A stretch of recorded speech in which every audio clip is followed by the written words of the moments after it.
Thank you for joining us today. My name's Alec McCutcheon from Unicom. We're the co-organisers of the Agile Business Conference with DSDM Consortium, and today's webinar is in association with the conference. Our presenter today is Rob Smith. Rob is Managing Director of IndigoBlue. They're a leading consultancy specialising in agile management and strategic business change. And the theme today of our webinar is Commitment in an Uncertain World, Agile Estimation, Planning and Contingency Management. And I hope you enjoy the webinar today. Rob actually presented last year and we got fantastic feedback, and also delighted to advise that he'll be speaking at the conference. He's actually delivering a keynote on the second day. So without further ado, I shall hand over to Rob.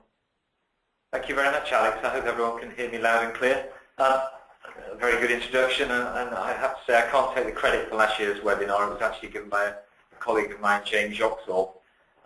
You'll notice from the slide, the opening slide, that I also have my colleague Ian Gill with me. Hello. I'm sure many people will know Ian. Ian is here to manage the question and answers. I would ideally like to take questions at the very end, but if people have burning questions they'd like to put up during the process, during the presentation, Ian can respond to them and prompt me with them. Ian will also prompt me if I seem to be doing something that doesn't make sense or I'm getting a little too boring. I won't say much. Thank you. So today's presentation is about commitments in an uncertain world. And this is a precursor to the keynote that I'll be giving at the Agile Business Conference with Dave Jones, who is CIO of NetNames. Dave will be talking about the challenge that he had in delivering a large-scale agile change to support the defranchisation, or the liberalisation of domain names. As you well will probably know, that NetNames are a very large domain name management, in fact global NetNames domain name management company. And one of the challenges he was faced with was the reality of looking for external partners to deliver for him and on his behalf. He was obviously under extremely heavy pressure from his executive team who were demanding results, and in looking for a partner to deliver with him, he was looking for someone to share the risk. What I'm going to talk about today is the challenge of setting up a project such that you can have a risk-sharing model, and that is all about having commitments. Why? Well, as we've got in the slide here, similar to today, as more agile development is being procured, then businesses will expect and demand a level of risk sharing. IndigoBlue is doing a lot of work in central government at the moment. As I'm sure people are aware, central government are doing a huge amount of agile work as part of their digital by default agenda, and they are looking at more risk-based contracts. Interestingly as well, as more people jump on the agile bandwagon and more software houses proclaim to be agile and it becomes more of a commodity, I think we'll see a need from suppliers to be able to differentiate themselves, not just in terms of experience and quality of staff, but in terms of ability to make a commitment and share risk around that commitment. So that's what we're talking about, commitment. One thing I would say is that this is obviously my view in a number of areas. A lot of it is open for discussion, so there'll be certain nuances where you may not agree with it, and certainly I'll take questions around that later. The presentation itself lasts about half an hour and I'll take 15 minutes of questions. The presentation could take about a day if I really wanted to, because there are so many nuances in here. Following this, if people would like me to come in and spend a couple of hours at your organisation as a pre-sales, at my cost activity, I'm more than happy to do that, because there are lots of really interesting things that can be discussed around this. And as part of this, Ian was saying to me earlier, when you talk about commitment, who are you talking about a commitment to? And I guess the question there is it's fairly open, and somewhere there is a business imperative and there is an expectation on IT to meet that commitment, to deliver against that business imperative. In the context of NetNames, that commitment was being made by Dave Jones, and he was having to manage around that commitment. Typically, I would not see that commitment being made by the Agile development team. The development team are committing to work as hard and as effectively as possible, they are not committing to the deadline. It's up to the wider management to commit to achieving business objectives. But there are, again, nuances around that. As a starting point, and again, this is probably contentious, risk sharing requires commitment. And commitment requires a plan. Now, at last year's business conference, James Yoxall talked about governance and planning. And at the end of it, someone said, that's all well and good, but you can't plan in Agile. You don't need a plan. And frankly, that's fundamentally wrong. And I'd be happy to argue with lots of people around that. But the very simplest case of this is if you are a senior business executive and you go to a development team and say, where's your plan? And you say, well, I haven't got a plan, then they're not going to have any confidence in your ability to deliver. The question, I've heard some people argue that there's a release plan, but actually, even within a release plan, you need a plan that demonstrates that you can achieve each release. And in Agile, although there is no artifact that is explicitly identified as a plan, the project backlog is a plan. You have a number of stories. Those stories are ordered, high priority to low priority. They are estimated. If you start with a start date and a velocity profile, you can put other dates around it. You therefore have a plan. That plan is not a commitment, it is a plan. Importantly, in a backlog, it is intentionally vague, and it gets more vague as the horizons are further away. We don't want to constrain the responsiveness of the team. The team have to have the ability to work with the business to come up with the optimal solution. Therefore, we are not tying ourselves to a detailed plan. I hope that makes sense. We do, however, need a complete plan. And I know a lot of people have a problem with the phrase complete plan. It is complete in breadth, but not in depth. It is not hugely detailed. And particularly the further down the backlog you get towards the lower priority things, you can have large epics with very, very little detail in there. They are placeholders of something you're going to do. If you're going to do something, it should be there in the backlog. It should be available for planning. But it doesn't have to be detailed, but it does have to be estimated. The other thing to say is that typically the backlog is not the whole plan. It can be, but typically you will have other things outside it as part of the project. So if you are building a software solution that requires a large rollout, a big infrastructure implementation, a large amount of training, then there will be other plans. Me and Ian have just debated this earlier. So for instance, training, you might put training in the backlog. There is an argument that says you would on a smaller project. But actually, even in the simplest case, you would have a separate plan, which would actually be a calendar that said, this is when the training takes place, these are the resources, these are the people who will be in the room. So you will have other things as part of the backlog. The backlog gives you the plan for delivery. But as I say, the important thing is it is not detailed. It is, however, estimated. But it is extremely important, and if you were to take anything away from today's presentation, the first thing I would ask you to take away is that estimation is not the same as commitment. So you estimate something, but it doesn't mean you're committing to deliver it in that time. And I think there's a reason that people have a problem with thinking of the backlog as a plan. It's because it immediately makes people outside of the Agile space start to consider it in the wrong way. And what we have to do is pull those people back into the right way of thinking about it, which is that it is not a detailed plan and estimates are not the same as commitment. The best way I like to illustrate this point is that if I was going, well, my parents live in the north, and if I was going to visit them for lunch in Harrogate, I might estimate that the journey time takes about 4 hours. I have to get to King's Cross, I have to get the train from King's Cross to York, York to Harrogate. That's my estimate. It's not a commitment. It's generally how long I think it might take. If I'm meeting my parents, I might say I'll be there at 1 o'clock. I'll get the 9 o'clock train. I'm making a very light commitment. It's my parents, there's no risk around it, they don't mind if I'm late. The estimation process is different to the commitment process. If however, I have an absolutely drop-dead meeting in Harrogate at 2 o'clock in the afternoon, I am not going to catch the 10 o'clock train to get there. I may get the 9 o'clock train, I may get the earlier train, depending on how much risk I think there is in that delivery, what the imperative is on me being there at that time, at the right place.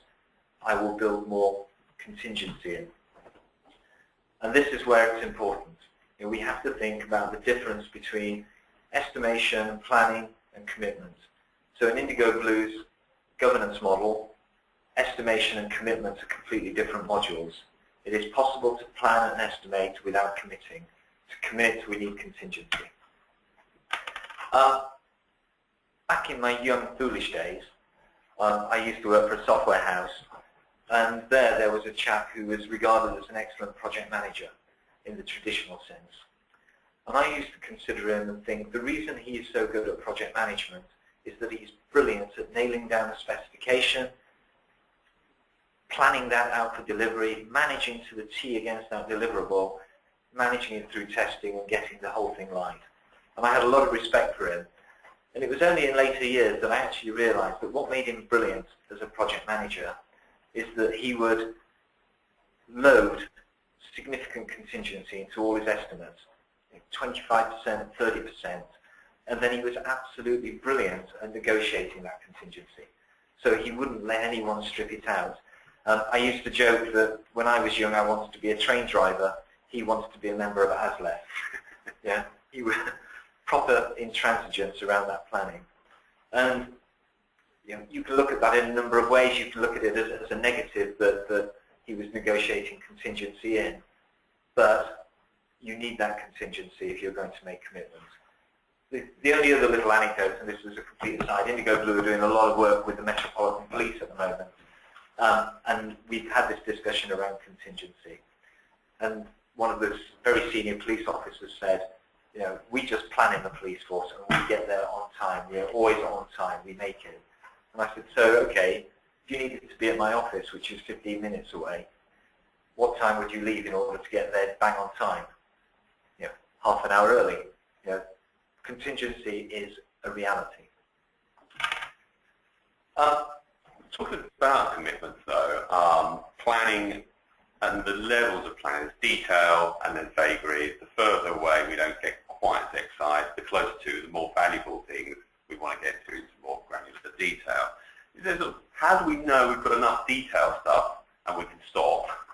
Or Kim's asked us, essentially, there's a sort of how many sprints worth of detailed work would we actually bring into our plan, as opposed to the bottom half, which is far away. I suppose what's the rule of thumb is, how do you know you've got enough or you've gone too far? I'll answer that question actually a bit later in the presentation. In fact, about the 8th slide, I think. There are techniques around understanding what that should be. The question really is about uncertainty. You don't want to be carrying huge amounts of uncertainty into sprints because they will slow them down. You need to have resolved uncertainty. And the ideal is that you look at the uncertainty profile across the project and eliminate it appropriately. We'll get to that on about slide 8. Thank you. So coming back to commitments and contingency. If we're going to plan an agile project, so we've got a backlog, we've estimated it, that is not a commitment. At the point we make it into a commitment, we need to think about managing the risk around delivery and contingency. And, sorry, I'm just trying to change the slide. The first type of contingency, the standard contingency in an agile project, is the difference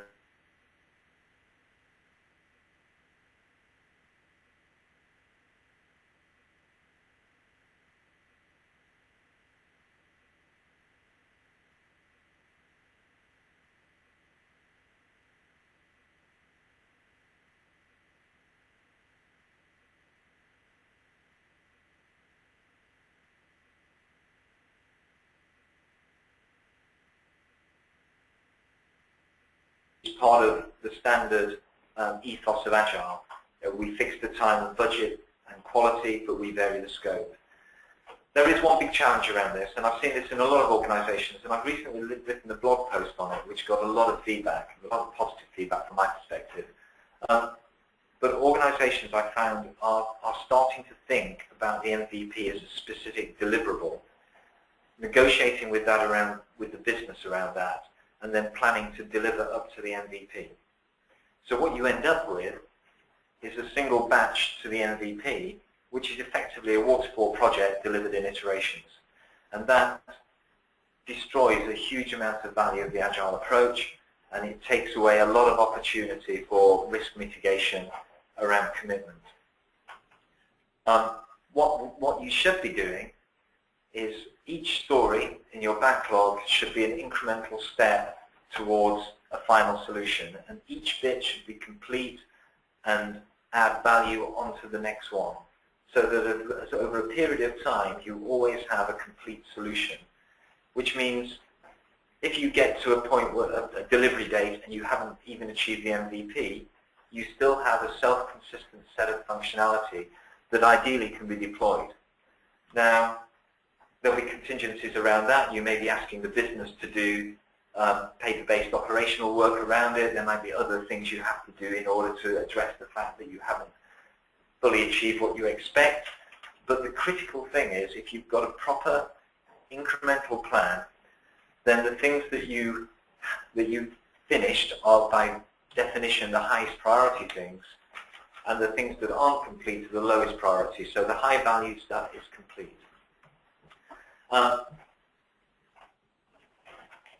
Again, I talked about the takeaway of estimation. This one is the big one for me. It's where the real value of Agile lies.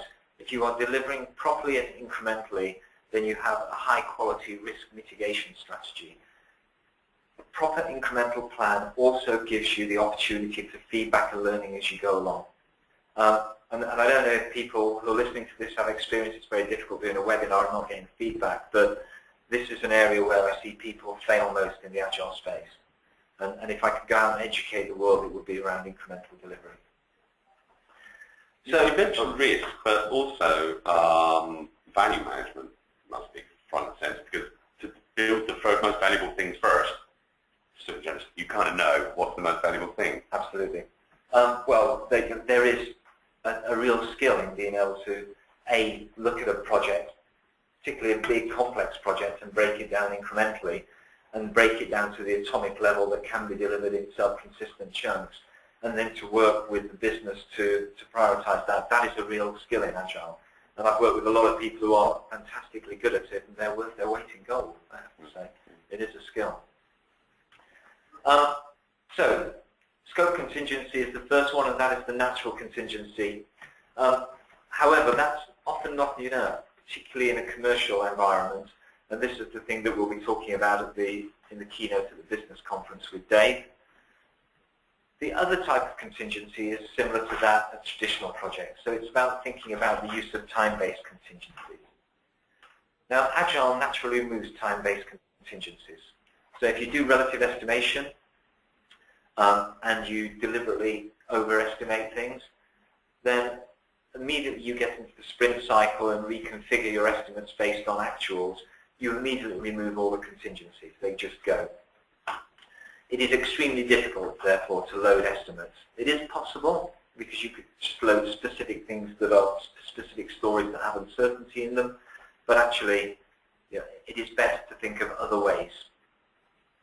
And actually, there's real value in thinking about where you need to explicitly put in contingency and how to use it, and we'll talk about that in 2 slides' time. I like to recommend 3 types of time-based contingency. The first one is to put in extra sprints. So we think this will take us 10 sprints to complete, but we'll have an overall plan of 12 sprints. Sorry, I'm just reading the slide, which should have changed. But sprints planned without functionality, which is probably the same thing. But I know people have used refactoring sprints and so forth, or hardening sprints. I'm not a great fan of this, neither is Ian, but it is an opportunity, an option. And the other one, which is my particular favourite, in a commercial environment when working with a supplier, is lower sprint-based targets. So lower sprint targets based on velocity. So for instance, you think you can achieve 100 points per sprint, we plan on 80 points per sprint. Having done that, so having put a plan together with that contingency in, it is extremely important that we think about how we're burning that contingency and how we're managing it. There's no point in using all that contingency in one fell swoop at the beginning, because it's just hiding problems, but actually thinking about the burn on contingency and how it's used can provide tremendously valuable insight into the project. Coming right back to the beginning, we talked about where the commitment sits and who is the commitment made between. If you were working in a commercial environment, then you probably don't want to expose your contingency. In fact, you won't, because that's what we might call reserved profit. But that contingency is there to protect you. So in a reporting cycle, you would be reporting against, in a velocity-based one, the achievement of 80 points per sprint. So if you achieve 90, you're saying we're 10 points ahead. Brilliant. But internally reporting, you're reporting against your 100, your actual non-contingent target, and you're seeing that as we're 10 below.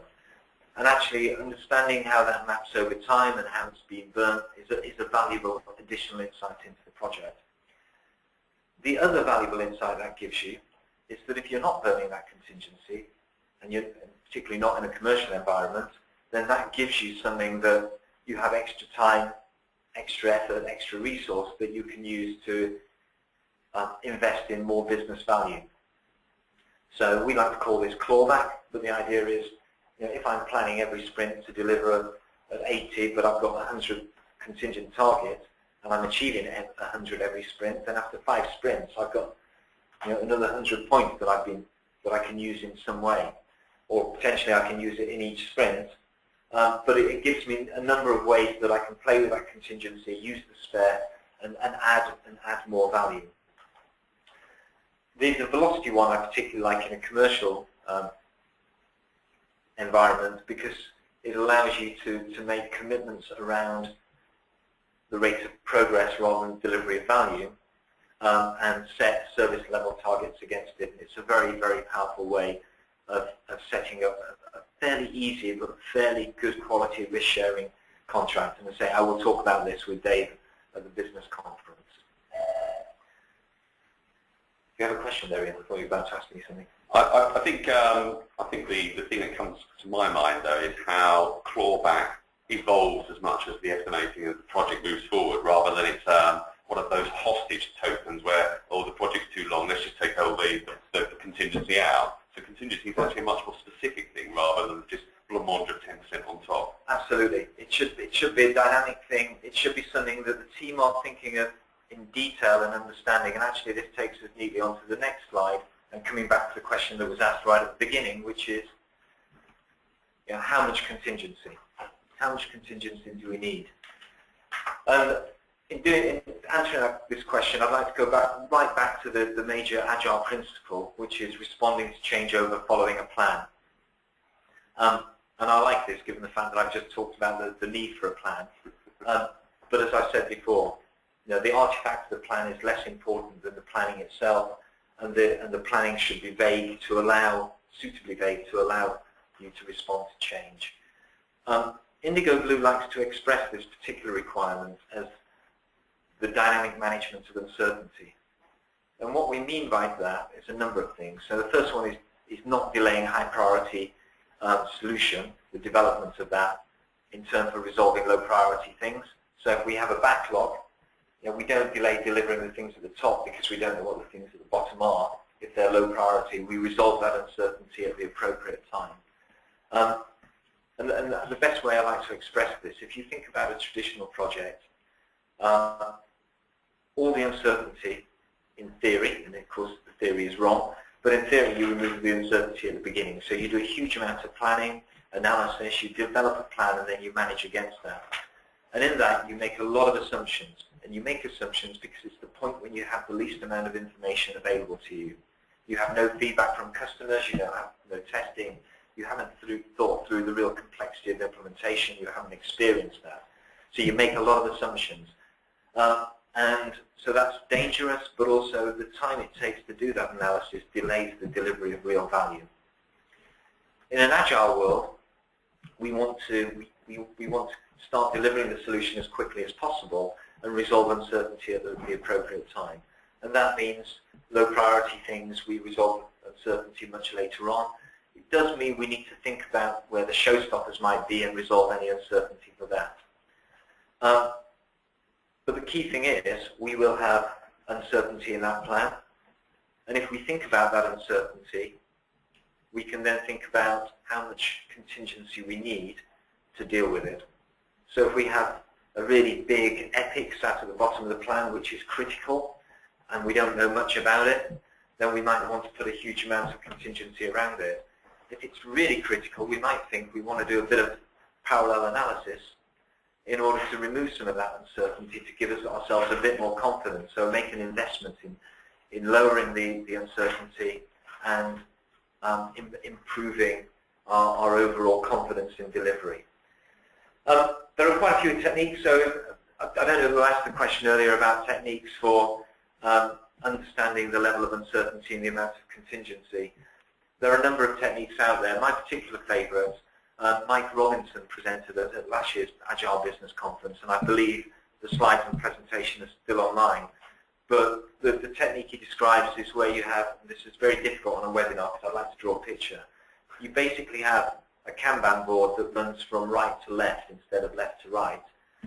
And on the very right you have the stories that hold a huge amount of uncertainty.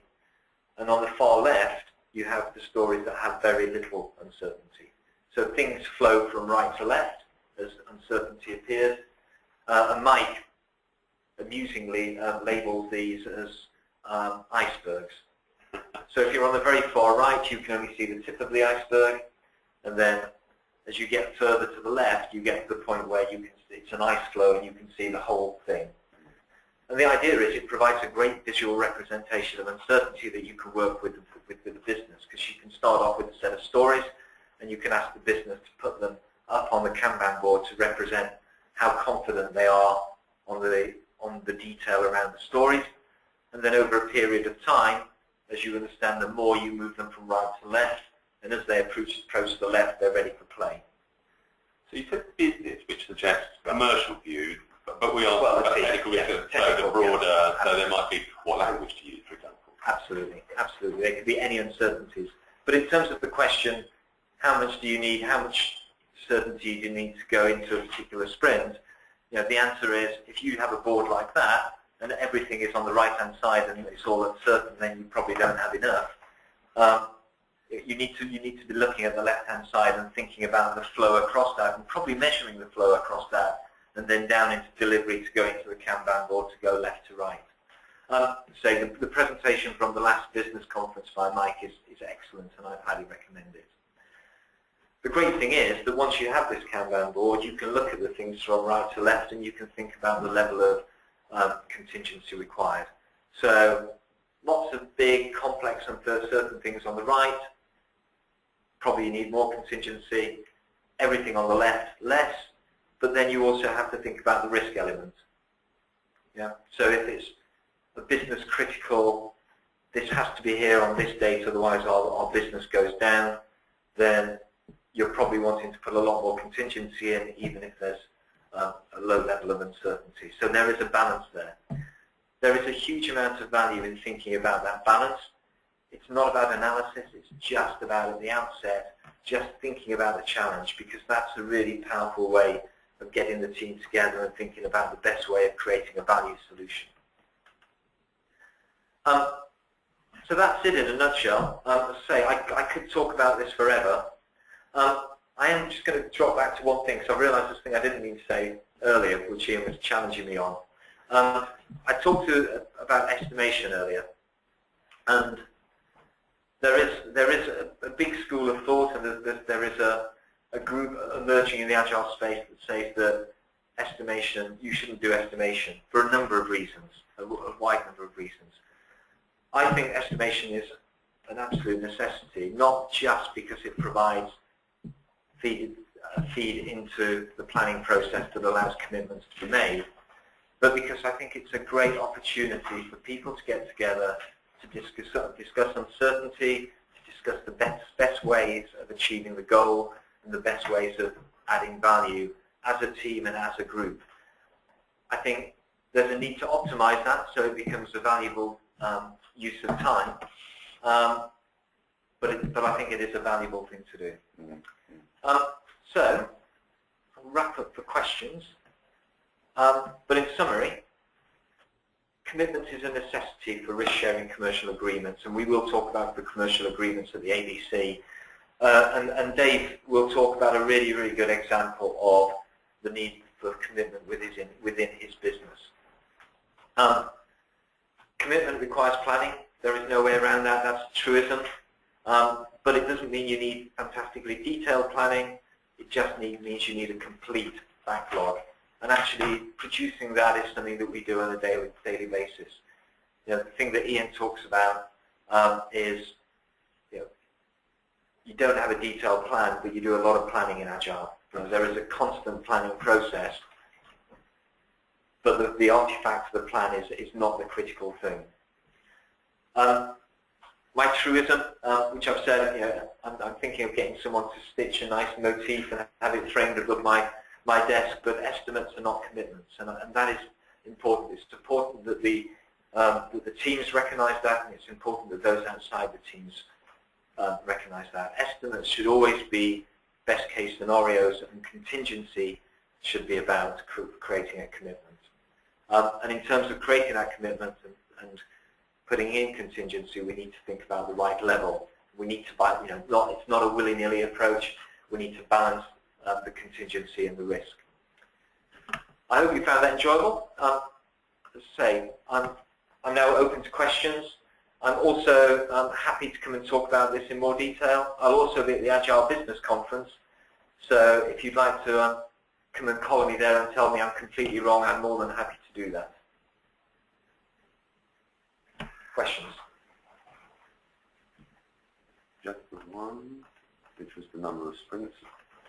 Actually, a lot of practitioners would try and keep detail limited to 2 sprints. Yes, 2 sprints worth. But I think management of uncertainty takes a longer view, personally.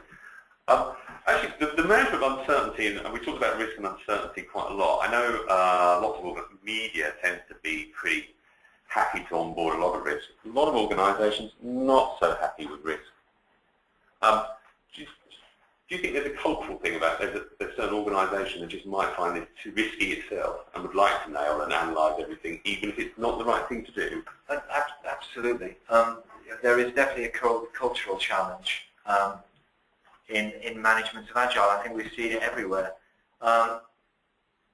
One thing, actually, this really is an interesting question, because I've seen this in a number of organisations. Some organisations that have invested heavily in going Agile, where they've built up a successful Agile capability, and then there's been a change at the executive level, and the new senior management have come in and said, "Ooh, we're not comfortable with the lack of plans, lack of commitments, and therefore we're going to take this apart and go back to traditional." And I've seen this in a couple of organisations. And actually, one of the good things about taking the sort of approaches that I'm discussing here, it allows you to satisfy their requirements without going headlong into massive amounts of planning, massive amounts of analysis. So it allows you to answer the questions that they require. What am I going to get? When am I going to get it? How much is it going to cost? What are my risks? Without having to fall into a more traditional approach that frankly is just going to be bad for the organisation. And see, Alan, again, another question. It was really, again, reiterating the how do we deal with the no estimating movement, where it's close to impossible, especially prior to starting the work, and contend it will take as long as it takes. Take as long as it takes. Okay, so there are 2 ways to look at this. Estimation is very difficult, there is no question about it. But again, it's what is that estimate going to be used for? So the one thing I like to contend with the estimation is that the first project I worked on that was Agile, was before the word Agile was invented, was back in about 1997, 98, where the software house I was professional services director for was developing a product for, well, a finance product. So it was like a Sage type product, but a lower end Sage. And the owners of the company who were commissioning this development, it was a startup company, and they had mortgaged their house to pay for it. So the question of how much it's going to cost, it'll take as long as it takes, is just not a valid answer. So you've got two options there. One is you come up with a mechanism that allows that to work in an agile sense, or you do it in a traditional way. But not being able to make any commitment to them at all is not appropriate and not valid. And the reality is that before a project starts, you can do a relatively small amount of work to come up with an estimate, and that estimate might be accurate to plus or minus 100%. But if it is accurate to plus or minus 100%, then you look at the risk profile. So one of the arguments I've always made is if we have a business opportunity, and that business opportunity we think is going to return 10 million quid in the first year, and we come up with an initial estimate to build a software product for that, and that estimate comes out at 100,000, then we don't care if the accuracy on that estimate is plus or minus 500%. Well, it's not going to be minus 500%, but plus 500%. If we have a business opportunity that's going to return us 1 million and the development costs are 900,000, then we might want to think a lot more about making those estimates more accurate and how we might do that. So you've got to think around the context, but it is possible to do estimation. We've done it, I think. Again, estimates is a thorny subject, and we have a question here. Lionel is saying, what about teams that constantly underestimate their effort and tasks? Does a PM automatically increase their estimated effort / time, or do they remain independent and increase the number of sprints to compensate? And again, this is contingency management. Yeah, we were having this discussion earlier. I think a team that constantly underestimate their effort, that should automatically reconfigure itself in the relative estimation process. So if everything is appropriately relatively estimated, then the thing that will happen is they'll be saying on day one we're going to achieve a velocity of 3 or 100 per sprint, and at the end of the first sprint it's 50. At the end of the second sprint it's 50, and at the end of the third sprint it's 50. That then reconfigures automatically the whole estimate. The other part of this is that I think that the responsibility for contingency does sit with the project manager. So the team provide an estimate, and it is up to them then not to deliver to that estimate. It is up to the team to deliver as effectively as they can, to work in a self-organized way, to do the very best they can, to completely ignore what the estimates were in the original plan. It is up to the project manager to manage the risk around that and to build the contingency, etc. into it. And I think that's worth emphasising, is who owns the commitment to whom? Yes, who owns the commitment to whom is interesting, and again, this is something we will talk about in the business conference. So, in Dave Jones' context, Dave was making a commitment to his senior executive team that they would be in a position to support the liberalisation of domain names. So it's his commitment. He doesn't push that commitment below him because he's a mature manager who understands the way agile projects should work, and he is just asking his team to commit to the maximum value. You do obviously get anti-patterns where the project management then expects the individuals to make commitments around their estimates, and that is wrong, and you don't want that to happen. This is why the value of contingency sits at project management level. However, within that, if you're working with a third-party commercial supplier, you may want a risk-sharing a risk share in commercial agreement, in which case you may ask them to commit to let's say, a production rate, a particular velocity, and they will take some compensation for taking on that risk. What about the value? We've talked about delivery, timescale, things of that nature. What about the thing that is delivered itself, the value of the thing that's delivered? Is that a commitment under the PM in your mind, or? The delivery of value is very difficult because, I think, as I've said a number of times, the commitment that you're making as an Agile team is a production rate, and the solution that you're delivering is not a predefined solution as it is in a traditional project. It is a commitment to value. Yeah. Sorry, it is all about value, and a delivery team cannot do that on its own. That is a proper team effort. That is about the software developers, the testers, the environment, the business people, the senior executives working as a team to maximize the value from the investments made. And therefore, and this is why commercial models are actually difficult, because you cannot say to a third-party software supplier, you need to create this amount of value and we'll pay you for that, because they're accepting risk as something they do not have control over. So it is very difficult to wrap the commitment of that. The commitment of that is a big shared commitment. Sorry, that's a bit of a woolly answer, but unfortunately that's the case. I think, is that the last question? So all the questions have been exhausted? I think we now have all the questions exhausted. I think we're almost out of time. We've got a few minutes left unless anyone wants to quickly ask another one. If not, well, I will leave you now. I hope you've enjoyed that. I hope you found it useful. And thank you, Tom, for Tony. Thank you. And enjoy your lunches. Thank you very much. Thank you, Rob. That's an excellent webinar. And just to let everybody know, we will be making a recording available. So if you'd like to share this with your colleagues afterwards, the website for the Agile Business Conference that Rob mentioned is agileconference.org. And I hope that some of you will be able to attend and see Rob on the day. Again, thank you all very much indeed. Goodbye.